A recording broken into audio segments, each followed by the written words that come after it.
Président, chers collègues, ce rapport nous explique doctement ce que sont la mixité, les stéréotypes, le genre. Il nous indique aussi toutes les actions désormais pratiquées dans cette collectivité pour favoriser l'égalité homme-femme. Notre attachement à ce principe intangible est total, sans concession. Mais sur la forme, soyons attentifs. C'est un des traits communs à de nombreux politiciens et politiciennes, soyons égalitaires, de s'agiter dès qu'une mode ou une lubie apparaissent dans l'espace médiatique. Puisque nous sommes dans le règne de l'immédiateté, qu'il faut forcément être dans le camp du bien, il faut s'empresser de s'empresser et foncer dans la première brèche venue où s'engouffrent aussi toutes les minorités agissantes et lobbyistes de tout poil. Le sexisme est une réalité que nous connaissons bien, nous les femmes.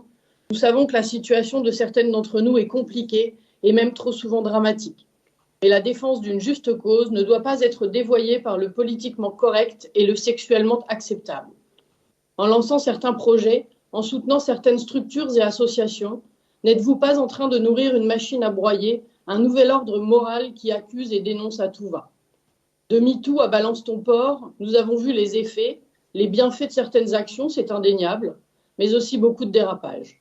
Patriarcat, masculinité toxique, cisgenre, racisé, la liste des nouveaux mots du néo-féminisme le plus extrémiste s'infiltre dans notre quotidien. Alain Finkielkraut nous disait: le néo-féminisme est un vandalisme. Sous le prétexte glorieux d'abolir le privilège du masculin, il défigure la langue française au point de la rendre illisible et imparlable, je dirais même incompréhensible.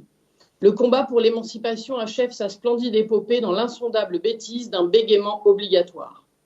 Le néo-féminisme est le rejeton du politiquement correct et de l'antiracisme le plus délirant, qui font que désormais, par exemple au Québec, on peut brûler les livres accusés de propager les stéréotypes.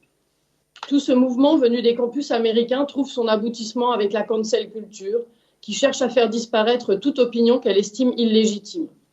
Néo-féminisme, woke, cancel culture, c'est une politique des identités qui fractionne et qui cloisonne plutôt que de créer l'égalité.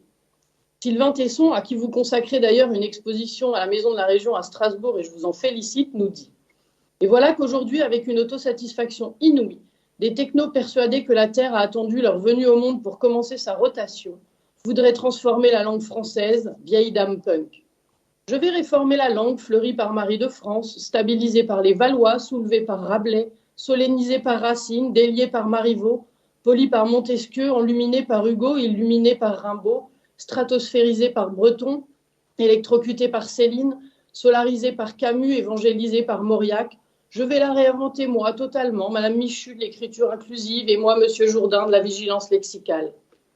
C'est au nom de ce néo-féminisme que l'on change désormais la fin d'un opéra comme Carmen, où elle ne meurt plus sous les coups de Don José, que le cinéma star de Strasbourg organise des projections interdites aux hommes.